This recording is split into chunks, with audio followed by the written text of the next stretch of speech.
குருவோட பார்வை இருக்கு, குரு சண்டால யோகம் இருக்கு. அப்ப ராகு கொடுக்கக்கூடிய நல்லது அப்படின்றது நிறைய நடந்துரும். அப்போ உங்களுக்கு நிறைய நல்லது சனி செய்ய போறோம். இது ஒரு பெரிய பிளஸ் அப்படின்னு சொல்லணுங்க. கலஸ்திர குரு என்ன பண்ணுவாரு அப்படின்னு கேட்டீங்கன்னா, மகர ராசி அன்பர்கள் நீங்க லேடியா இருக்கீங்க அப்படின்னா உங்களுக்கும் உங்க ஹஸ்பண்டுக்கும் மகரம் அவங்கள உற்று அவங்க வந்து பாத்தீங்கன்னா செல்ஃப் அனலைசேஷன் பண்ணுவாங்க.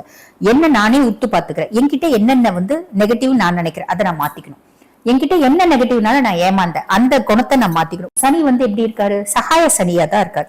ஆல்மோஸ்ட் அவரே உங்களுக்கு எல்லா நல்லதும் செய்யக்கூடிய பொசிஷன் தான் இருக்காரு. அதுக்கும் மேல குருனோட 9ஆம் பார்வையை அவர் மேல பதியுது. இன்னும் கொஞ்சம் என்ஹான்ஸ் ஆகுறாரு, இன்னும் கொஞ்சம் சட்டுன்னு உங்களுக்கு நல்லது செய்ய போறாரு. வணக்கம், நான் டாக்டர் தீப் பார்லால். இன்னைக்கு நம்ம என்ன டாபிக் பத்தி டிஸ்கஸ் பண்ண போறோம் அப்படின்னா 2026 வருட பலன்கள் தான் பார்க்க போறோம். இந்த 2026 வருட பலன் வந்து பாருங்க 2 பகுதியா நாங்க வந்து சொல்லுவோம், முற்பகுதி பிற்பகுதி. காரணம் என்ன அப்படின்னா குரு பகவானோட பொசிஷன் வச்சு. குரு பகவான் வந்து பாருங்க 1/6/2026 மிதுனத்துல இருந்து கடகத்துக்கு பயிற்சியாகி உச்சம் பெற்று அமர்றார். அவரோட பார்வைகள் அத்துணையும் வந்து பாத்தீங்கன்னா உச்ச பலம் பெற்று நிறைய ராசிகளுக்கு அபரிவிதமான நற்பலன்கள் அப்படின்றது கொடுக்க போகுது.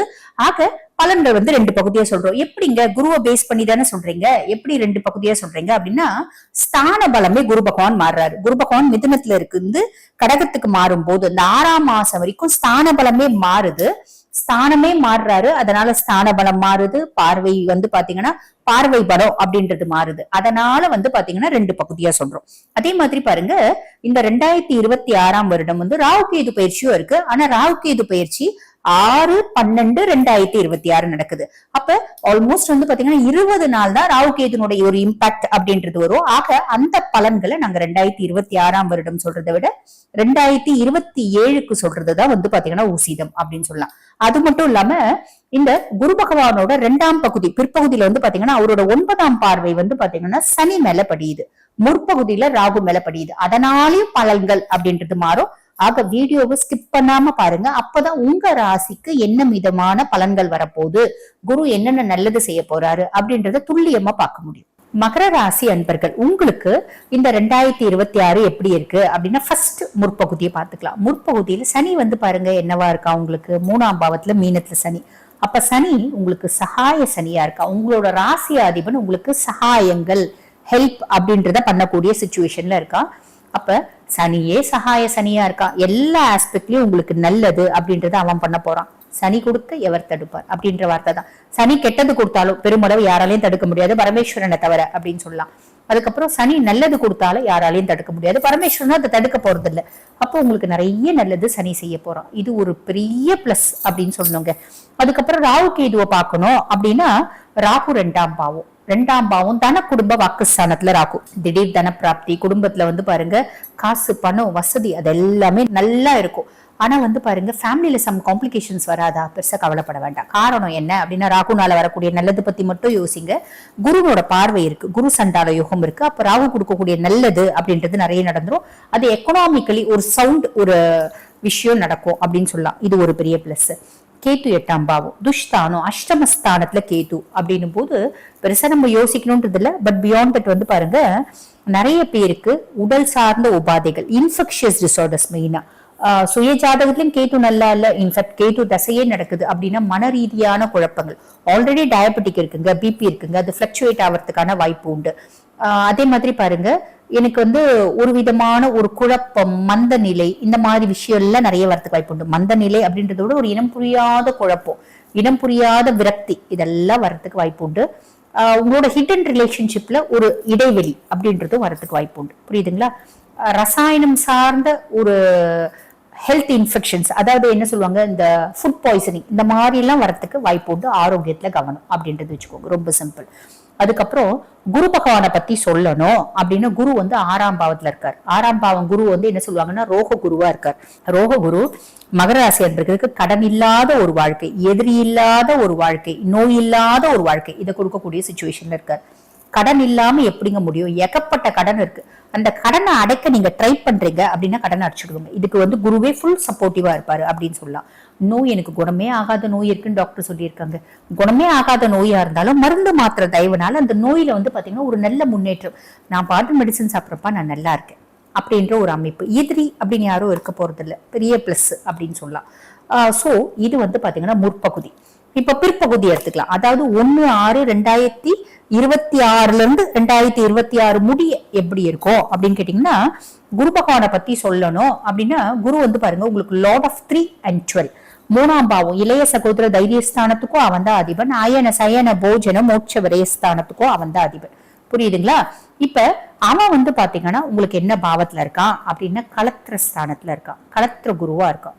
சோ இந்த கலத்திர குரு என்ன பண்ணுவாரு அப்படின்னு கேட்டீங்கன்னா, மகர ராசி அன்பர்கள், நீங்க லேடியா இருக்கீங்க அப்படின்னா உங்களுக்கும் உங்க ஹஸ்பண்டுக்கும் ஒரு நல்ல உறவு முறை, நீங்க ஜென்னா இருக்கீங்கன்னா உங்களுக்கும் உங்க மனைவிக்கும் ஒரு நல்ல உறவு முறை, அன்பு மேலோங்குதல், எங்களுக்குள்ள இருந்த மனஸ்தாபம், மனசஞ்சலம், மனக்குமுறல் இது எல்லாமே மாறிடுச்சுங்க அப்படின்னு சொல்லக்கூடிய அமைப்பு. இல்லம்மா நாங்க வந்து பாருங்க ஒரே வீட்டுல தான் தனித்தனியா இருக்கோம், நாங்க வந்து சேர்ந்து வாழறதுக்கான ஒரு கண்ணு கெட்டின தூரம் வரைக்கும் அதுக்கு சாத்தியக்கூறே இல்லை அப்படின்னாலும் 4 மத்தியஸ்தர்கள் வருவாங்க. ஏன்பா பிள்ளைங்களை பார்க்க வேண்டாமா, ஏமா பொண்ணு மூஞ்ச பாருமா, என்னத்துக்குமா இப்படி பிரிஞ்சு வாழுது, ஒரு சான்ஸ் கொடுங்கம்மா அப்படின்னு 4 பேர் வந்து நம்மள சேர்த்து வைக்கவே பார்ப்பாங்க.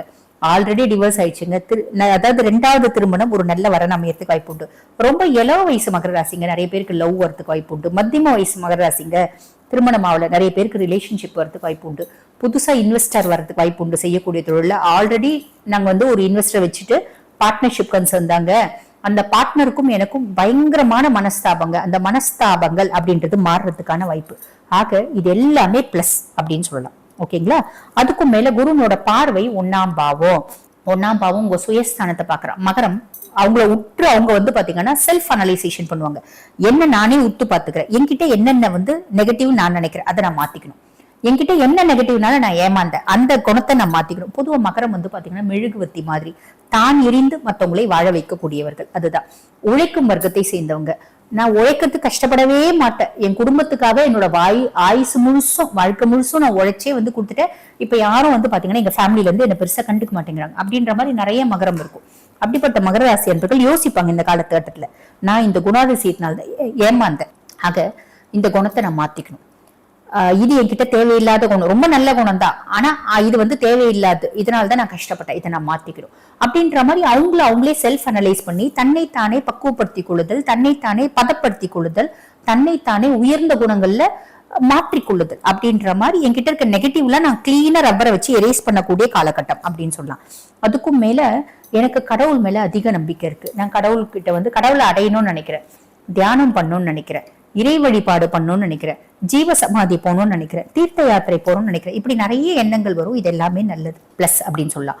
3ஆம் பாவம் இளைய சகோதர தைரியஸ்தானத்தை குரு பாக்குறேன். என்னோட தைரியமும் தன்னம்பிக்கையும் அதிகமாயிடுச்சு, எவ்வளவு வந்தாலும் பார்த்துக்கலாம் அப்படின்ற ஒரு மைண்ட் செட்ல இருக்கு. மலையே வந்தாலும் என் தலையே தாங்கும் அப்படின்ற மைண்ட் செட்ல இருக்கு.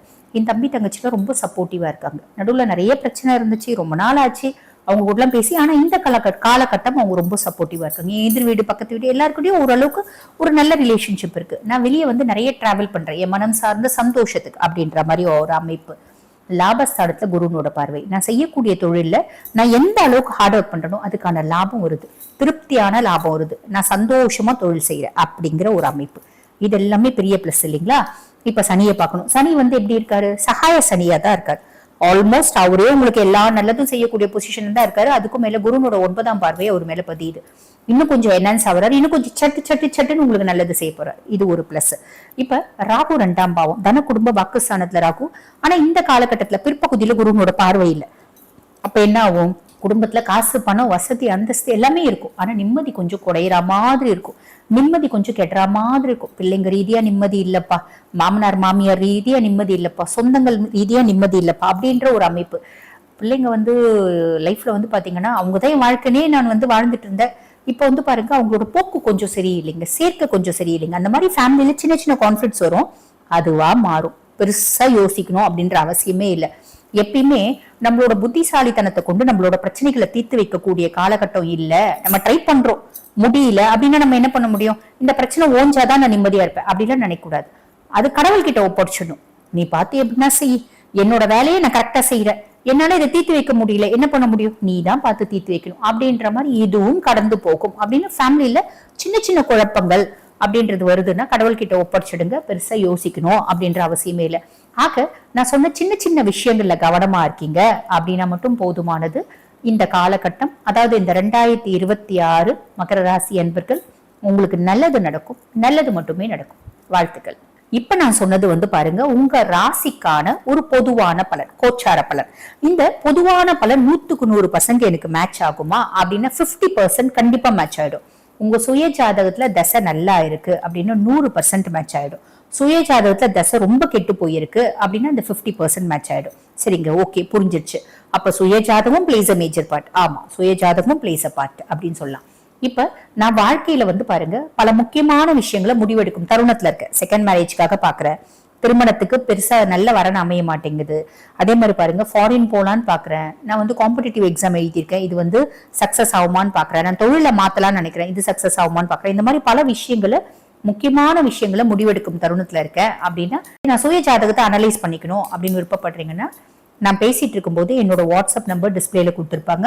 அந்த வாட்ஸ்அப் நம்பருக்கு கால் பண்ணி அப்பாயின்மெண்ட் ஃபிக்ஸ் பண்ணி என்கிட்ட பேசிக்கலாம். தேங்க்யூ.